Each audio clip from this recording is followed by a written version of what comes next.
Okay, remember these are hot. I honestly made a very conscious choice very early on that I was going to be quietly optimistic. I mean, I have to use a stair lift to get to my room. What other thing do you use regularly? How do you get from class to class? Wheelchair. And that's because Emery has Duchenne Muscular Dystrophy, and it's one of the side effects of his medication that he doesn't grow as much. I don't want people to feel bad for me, because I don't feel bad for myself. I'm just a normal guy. So having a friendship like this, when life hits you hard, is pretty awesome. Special. They're super close, and I think the age difference actually is an amazing thing for their relationship because Emery can be like a bit of the big kid. The concept of a family is ever-changing. Each family experiences its own set of unique joys, struggles, and successes. Join Canadian families in the disability community on journeys of growth, self-discovery, adaptability, and strength.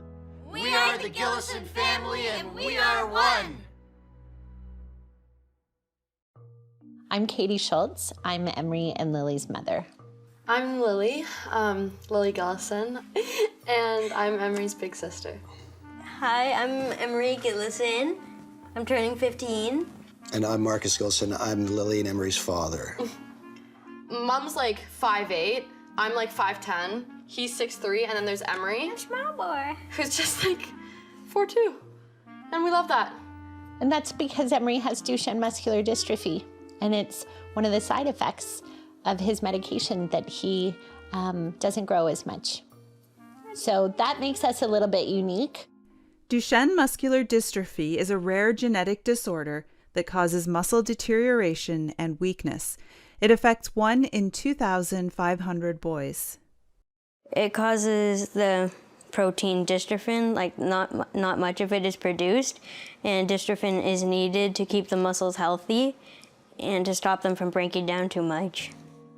We had Lily, and so we kind of had a feel for what was going to happen or what we were expecting. And so when Emery was not developing or advancing, and let's call that, at the same pace Lily was, I had to kind of second guess myself and then like, okay, well, he's just different. When Marcus and Katie noticed that Emery wasn't hitting the milestones of kids his age, they decided they needed to take a closer look.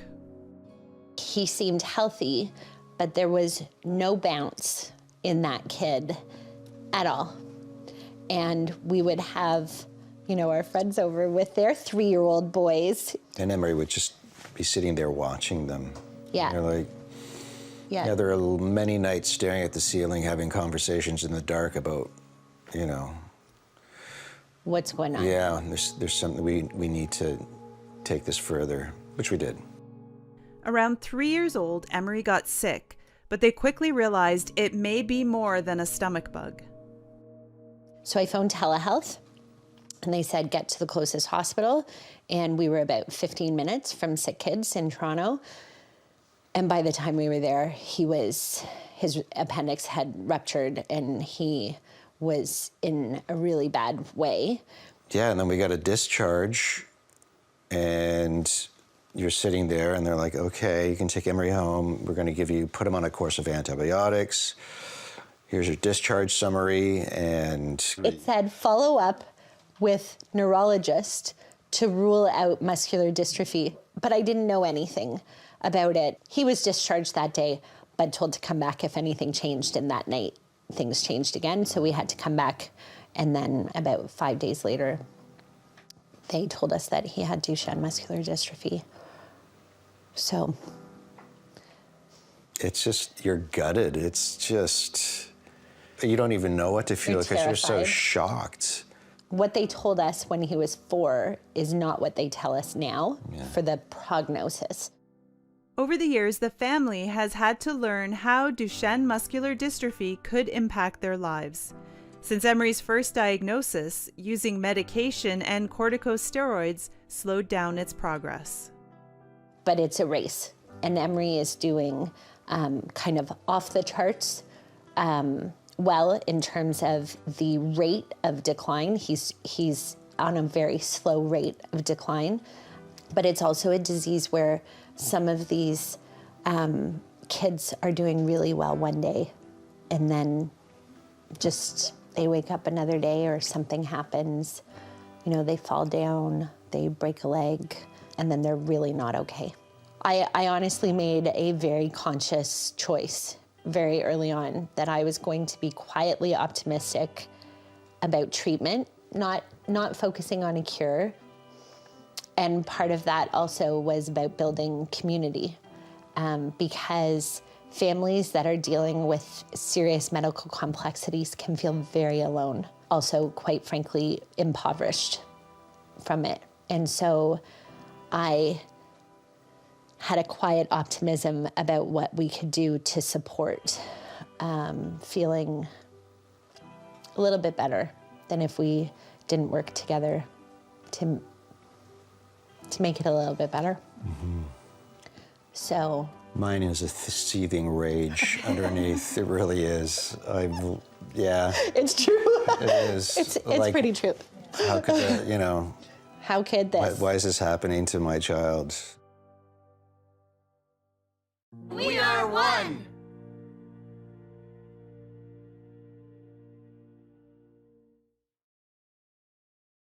We are one.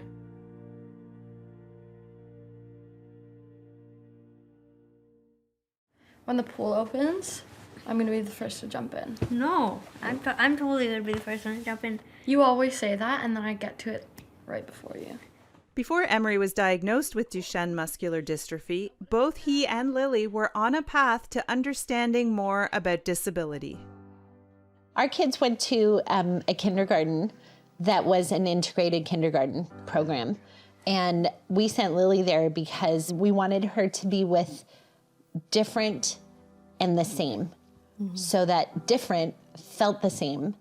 The decision to put their kids in Holland Bloorview's integrated kindergarten program allowed them to be exposed to and learn about disability in an empathetic learning environment. After Emery's diagnosis, the transition was a natural fit. That was normal, right? Yeah, to have friends that had disabilities and limitations, and it was just a fluke. So he kind of, it was just a smooth transition from one part of the class to the next part of the class, and that infrastructure was set in. I think that being exposed to so many different kinds of kids when you're so young is so important, because Emery is a different kid, and it's important to be aware of people's differences, but it's also important to be empathetic towards people's differences. And I think going to Holland Bloorview allowed me to do that and to adjust better when he was first diagnosed. And something that I experienced a lot, because it was really hard for me. Emery was in and out of the hospital a lot, for the most part, and my parents were either here or there, and when they were here, they were resting, so my granny took care of me a lot as well. And kids, when they're like 6, they don't understand what it is to face something as huge as that. It made kind of coping with Emery's diagnosis at such a young age, while kind of understanding medical complexities in kids, was difficult, because I was aware that it was a very real thing, and kids my age and in my class were not. It's leaps and bounds with society, in society's ideals of disability in that, compared to when I was growing up. It's still terrible. It is, and yeah, and that was what I was going to say. It's that. still, there's still so many. Terrible as in we have a million miles to go to. Well, we can take steps there. It's about creating a world of possibilities. That's what we say at Holland Bloorview. Yeah. Yeah. Yeah, absolutely. Yeah. It's funny when they're apart, it's like I miss, the day before they were like, ugh, and then now when they're apart for a couple of days, it's like, can I talk to Emery, or can I talk to Lily? What's Lily, when's Lily coming home? Yeah. I did the Are You Smart of a 5th grader, and some stuff that I wasn't even taught in school popped up. Lily is very impacted by Emery's life. Like when Lily's off to school and Emery's off to a medical appointment, there's a different dynamic Lily being supportive of Emery and really encouraging of him, and also us being mindful of Lily and how having a medically complex kid can make her a little nervous or worried. So I think that they're super in sync with each other about that. How long is Emery going to be away? And then I bring that up, and they're like, no, we don't. And it's like, yeah. Yes, they do. Growing up with Duchenne muscular dystrophy meant being careful with everyday tasks and using assistive devices when needed. I mean, I have to use a stair lift to get to my room. What other thing do you use regularly? How do you get from class to class? Wheelchair. Yeah, and why do you do that? Because I don't want to, like, my muscles to get broken down from walking, because then they can't fix themselves. Yeah. So you want to save your juice, your energy. Yeah, we use that term a lot, saving juice. I need to take breaks often, and I need to drink water. I guess the juice is the dystrophin, or my muscles, and I need to save that stuff up. You can really work on having a really rich, full day and life and experience, and that sometimes that means using assistive devices, even like his tablet for his artwork, or his wheelchair, or the stair lift to get him up and down to give him independence in the house, even though he can walk. These are my ankle foot orthotics, or AFOs as I call them. Basically when I sleep, instead of my foot being up and straight facing the air, it like leans down like this. And the AFO right here, since I can't move down, it stops the foot from doing that. Which basically, I guess, stops the muscles in my feet from wearing themselves down by bending down like that. Dr. Laura McAdam, one of Emery's doctors and a lead researcher in Duchenne muscular dystrophy, has been connected with the family since diagnosis. Duchenne muscular dystrophy is the most common muscular dystrophy in pediatrics. When I'm thinking about Duchenne, I always try and think about living well with your chronic condition. This is something that the boys, the young men, their families are living with on a day-to-day basis. And I think one thing that's amazing about Emery, as well as his family, is how resilient he is. So we ask him to do a lot. We ask them to share a lot, because we don't just care about their physical condition. We also want to know, how's he doing in school? How's he doing with his friends? How is the family doing? So it isn't just the medical condition. It's really important to see how they're doing as a family. You know, we now live a life of walking a line between, we're definitely not going to bubble wrap our kid because we want him to live and live fully. And yet, you know, like we have a no stairs rule at school, absolutely no stairs. Because They're prone to drop falls. Yeah. So like Katie said, one day things just change, but one day he could be walking down a flight of stairs, and his legs just decide to give out, and then compounded by maybe a broken arm or what have you. So yeah, that's the one big rule, is no stairs. For us. We are one.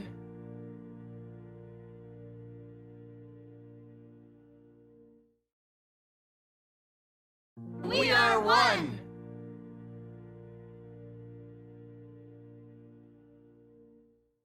Jojo, do you want to call the boys? Because I think the first round is almost ready.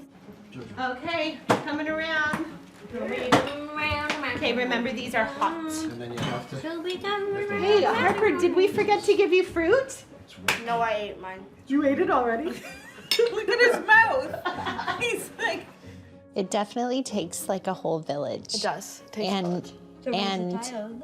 to raise a child or to deal with a challenge.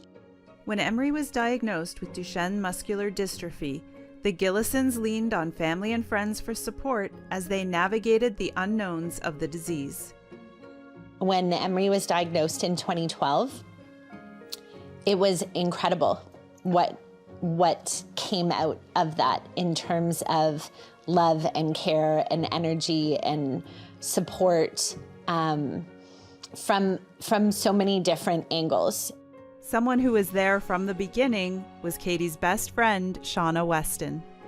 My best friend, Shauna, who's been my best friend since we were 6, she lived around the corner from Sick Kids when we were there. Like anything we needed, she would just come. So she'd go to work, she'd come home, she'd check in with us. And she came and sat with Emery for an hour and a half while we walked down the street and just tried to have an hour. Shauna can kind of anticipate me, and she very much knows how to just be a best friend to a person like me. Yeah, for 40 years, Katie has been the only, well, one of the few constants in my life, and my support. So having a friendship like this when life hits you hard, and also having a friendship like this when you have something to celebrate, Right. is pretty awesome. Special. Well, she gives me energy to help her and to be there for you. And you've taught me. She always tells me to breathe. Take a deep breath. You've taught me to also be more inclusive and to help others more. I am a helpful person, but You are. you give me other ways to do that. I'm very lucky to have a best friend since I was so little. And she has a son. He's 7 years old, but he's like Emery's little cousin. You're like Zelda. I want Zelda's power. They're super close, and I think the age difference actually is an amazing thing for their relationship, because Emery can be like a bit of the big kid, Harper and Emery together, when the two of them are laughing together. It's pretty amazing. It makes everyone else feel good. So having those supports and having those friendships, it's so valuable. And one of the most valuable supports for the Gelissens, Holland Bloorview.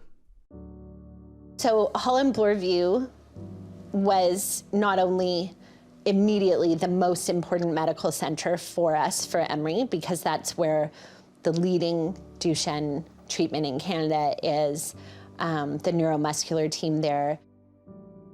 I think Holland Bloorview is pretty unique because it's very holistic in their approach. They're treating the patient, who they call a client, and the family.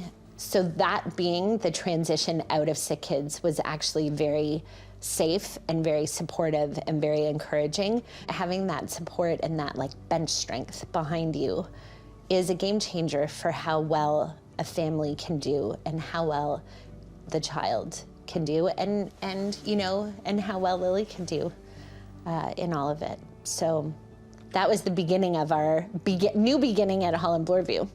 That new beginning meant opening up and sharing their story with coworkers and clients, ultimately leading to fundraising efforts for the hospital. And I went out for lunch with some clients, and one of them took my hand and said, "Katie, we know about Emery." And I wasn't quite ready for that conversation, like with clients or colleagues. So I gulped, and he said, "So we're doing a fundraiser. It's on, I can't remember what day it was, June 23rd. We'll ask for your permission or your forgiveness. We're gonna do it. We'll give you all the money and you can decide what to do with it." And so I came home, I said to Marcus, "Okay, big life choice here, public or private? What are we gonna do?" So that event, it's called Music Heals, and like 450 people showed up. And at the end of that night, the guys that organized it got up on the stage and said, "Well, we clearly have to do this every year until we have a cure." And everyone bought into it. And apart from COVID, so we had 8 years of Music Heals. Through the support of clients and colleagues, they've raised hundreds of thousands of dollars for Holland Bloorview. So every single penny goes to the bigger endowment. It doesn't matter if it's Duchenne or something else. It's, you need your village, you need a village, and that's what we got to do. Whether I'm a parent or not, we got to create an opportunity for this story to be written differently. And so that's what we've done. And on the healing side of it, like for me as a mom, being able to do the fundraising and being able to get everyone together and raise awareness gave me purpose. You can control almost nothing, and just try to bring people together to know more about what one disease is about, how disability affects us all, and see if we can change things. Fabulous, because I suck at this. 3, 2, 1. Ghost. Ghost. Cheese. Cheese. Igloo! Well, my parents are very proud of me, and they love me a lot. I would say they do have a special relationship with me compared to the normal family, but I think that's because of all the stuff I've been through. And it's really nice to also have them looking out for me too. Pencil. No! I don't want people to feel bad for me, because I don't feel bad for myself, and I don't think I shouldn't be pitied. That kind of makes me angry if people do that, so I'm just a normal guy. Host, Victoria Nolan. Producer, Emily Ramsey. Videographers, Brian Roy, Jay Kemp. Editor, Randy Kelly. Location sound mixer, Alex Hennessy. Integrated described video specialist, Simone Cupid. Audio post, Mark Phoenix. Graphics, Andrew Antonello. Senior producer, Michelle Dudas. President and CEO, David Arrington. Copyright 2022, Accessible Media, Inc.